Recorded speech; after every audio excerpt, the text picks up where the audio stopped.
Bueno, y el Laboratorio Nacional de Energía Renovable del Departamento de Energía de los Estados Unidos dedica gran parte de su trabajo a la investigación precisamente para optimizar el uso de estas energías, mejorar los sistemas de energía renovable, hace estudios sobre esta materia. Vamos a recibir al gerente senior de programas internacionales del Laboratorio Nacional de Energía Renovable del Departamento de Energía de los Estados Unidos con la conferencia Mejores prácticas en la generación distribuida y el almacenamiento, el señor Ricardo Bracho. ¿Prefiere este?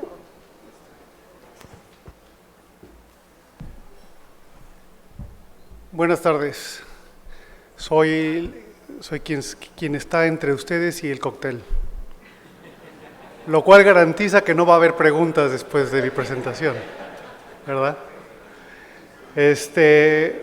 Primero que nada, muchas gracias al Ministerio de Energía y Minas, a la GIZ por la invitación.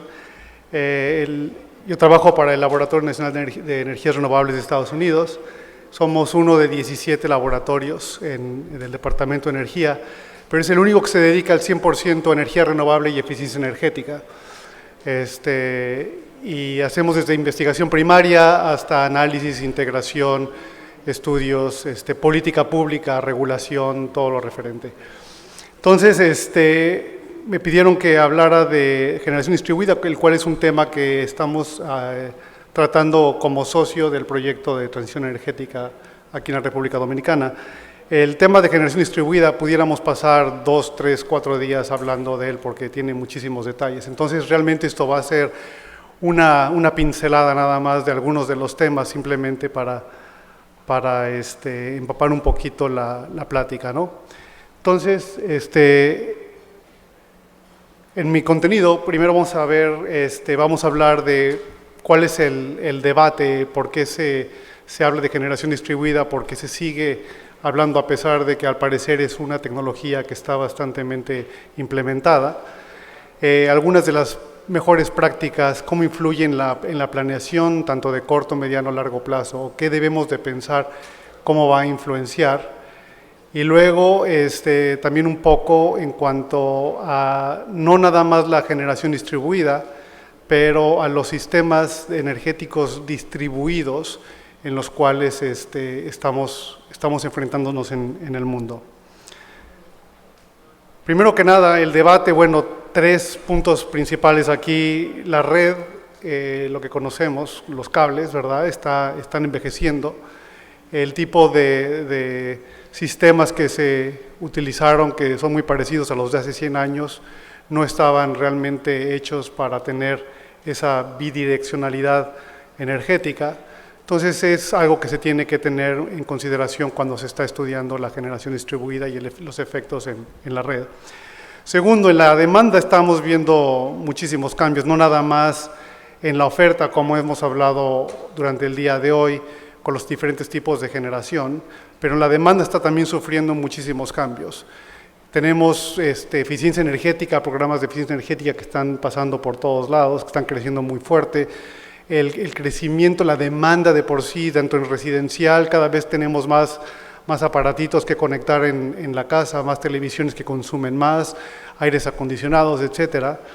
El sector industrial está creciendo y está creciendo además en diferentes partes en los países, no nada más está centralizado como estaba centralizado antes. Tenemos una electrificación, la cual la generación distribuida es probablemente uno de los mejores sistemas para llevar a cabo ese servicio eléctrico a los lugares donde no se tiene.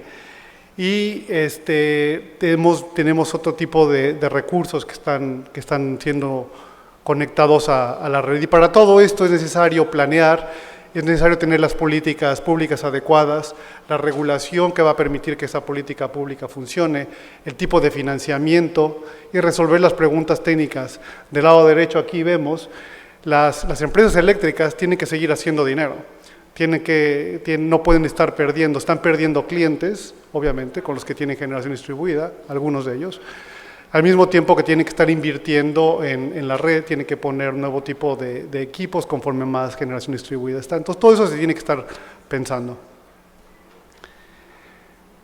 La generación distribuida obviamente tiene impactos y beneficios. Aquí tenemos algunos de los beneficios, no incluye todos, no está aquí, por ejemplo, los beneficios cuando es generación distribuida de energías renovables, donde los beneficios de medio ambiente son también importantes.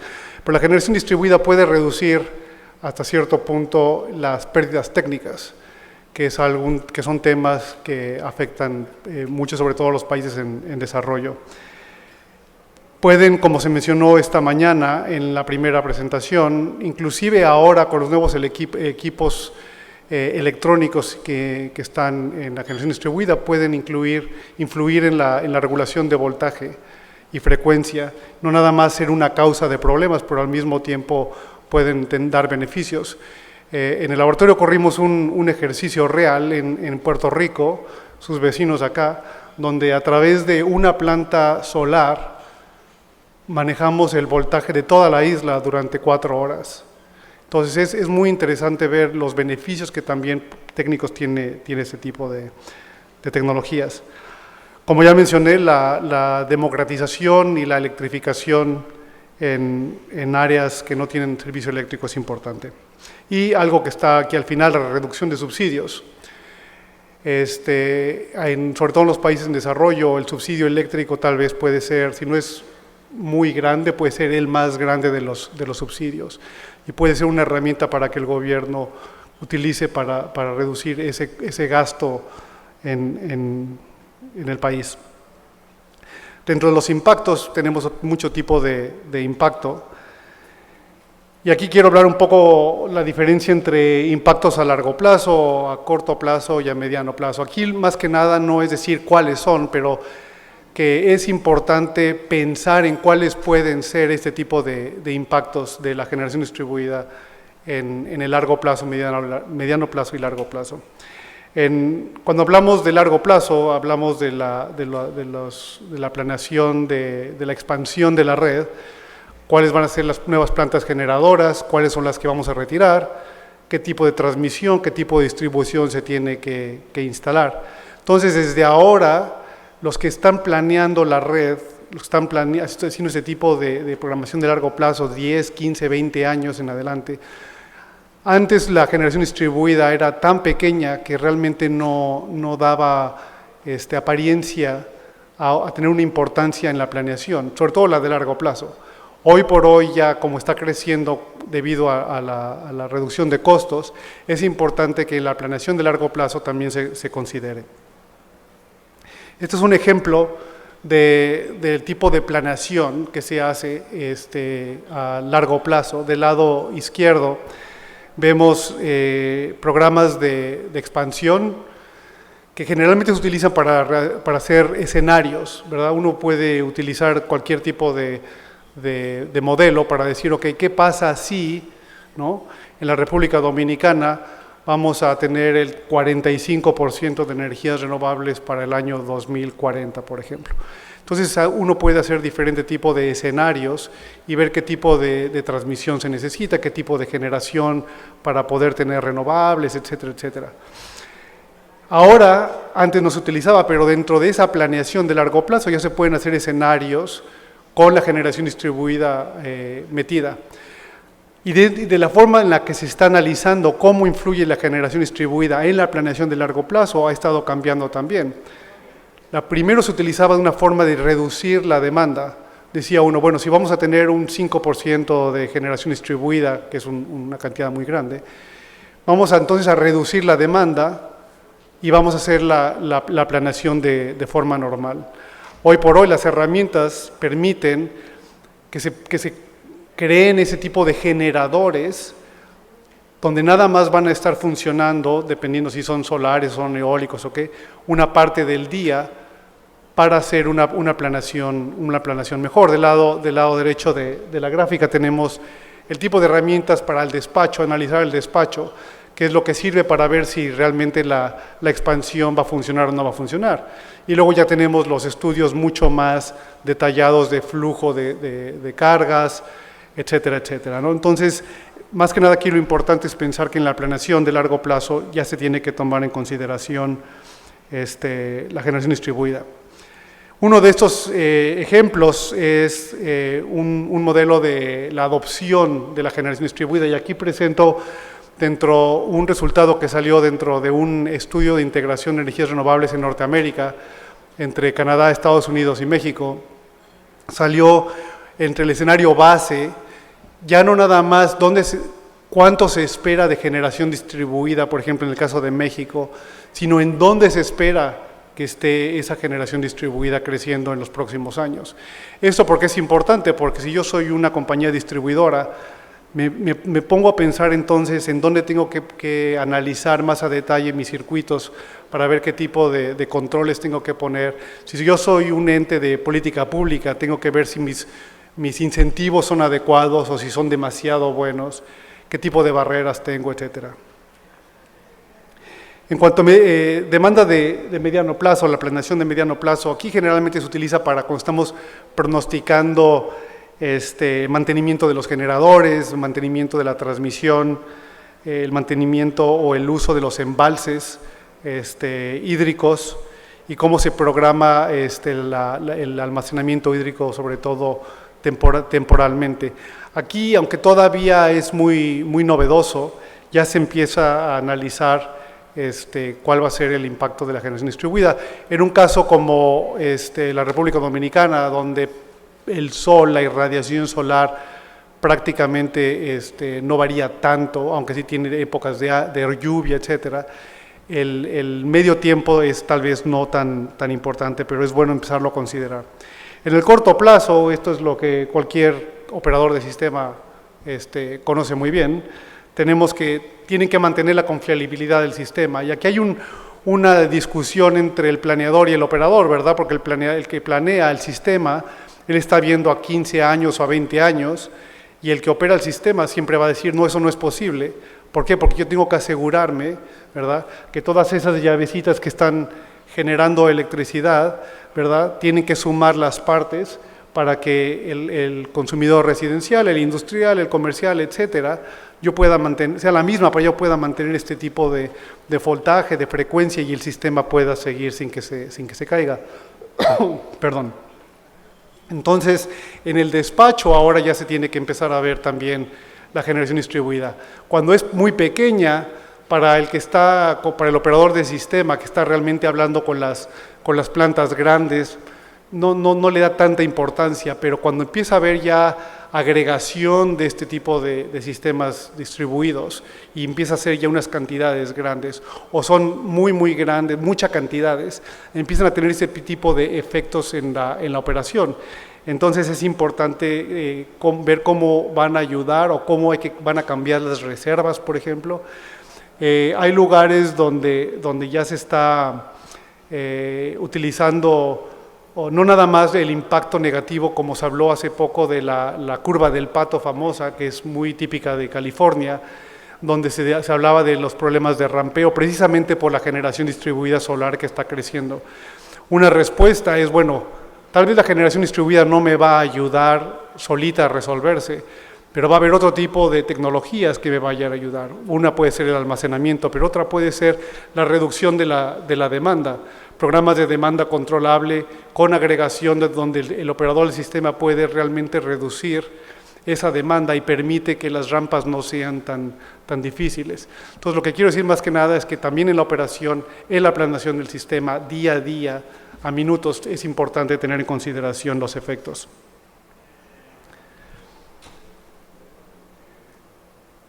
Algunos de los elementos básicos de la generación distribuida, y es un poco más lo que quería mencionar. Esto es importante cuando se está desarrollando programas, se están desarrollando metas. Es importante evaluar cuál es el valor que está dando la generación distribuida. ¿Por qué? Porque tiene que tener un tipo de compensación. Es importante diseñar las tarifas. ¿Por qué? Porque algunas veces la generación distribuida no se está desarrollando como debería, a la velocidad a la que debería. ¿Por qué? Porque hay un subsidio en las tarifas que no permite, que no es costoso, no costea, es muy costoso, no costea para la persona que quiere adquirir estos equipos, ¿Por qué? Porque está dentro de un nivel subsidiado. O si yo estoy en un nivel subsidiado, no subsidiado, y si yo compro un sistema fotovoltaico para reducirme el subsidio, o estoy cargando entonces ahora a la distribuidora o al ente. Por eso el diseño de tarifas es muy importante. Ya mencioné lo que es la planeación de la red. Ahorita voy a hablar un poco muy rápido de la interconexión. Y el financiamiento y los modelos de negocio es algo también sumamente importante. ¿Por qué? Porque al final de cuentas, si yo quiero poner un sistema fotovoltaico en mi casa y voy a un banco y el banco me dice, bueno, la tasa de interés va a ser del 20%, pues ya se sale de mi presupuesto, no lo voy a poder pagar, a menos de que tenga una recuperación muy rápida en la inversión. Entonces, modelos de negocio que sean permitidos por la política pública y que sean regulados es importante para desarrollar un sistema de generación distribuida sustentable.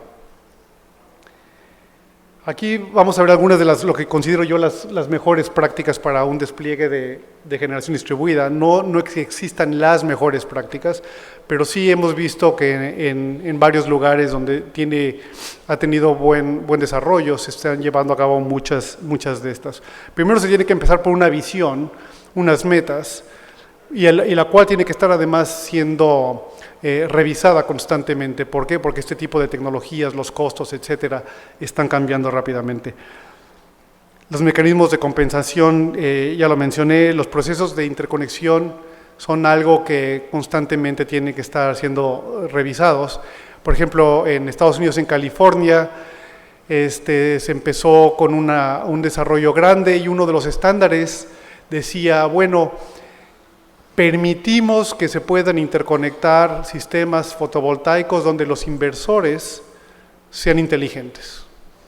Después se cambió esa regulación y dijo, deseamos que los próximos desarrollo de ese tipo de tecnología sea con inversores inteligentes. Ahora los nuevos estándares dicen, tienen que utilizar este tipo de inversor inteligente y se van a utilizar de esta forma. ¿Por qué? Porque ahora permiten prácticamente dar servicio a la red, ya no nada más están siendo un peso. Entonces es un ejemplo. Un segundo para hablar dentro del diseño de mecanismos de compensación, prácticamente hay 3, pero todos tienen que empezar a partir de cuál es el valor real del servicio que están aportando la generación distribuida al sistema eléctrico. Los mecanismos típicos son la medición neta, la facturación neta o la venta total, y dentro de la facturación neta hay un sinnúmero de sabores, ¿no?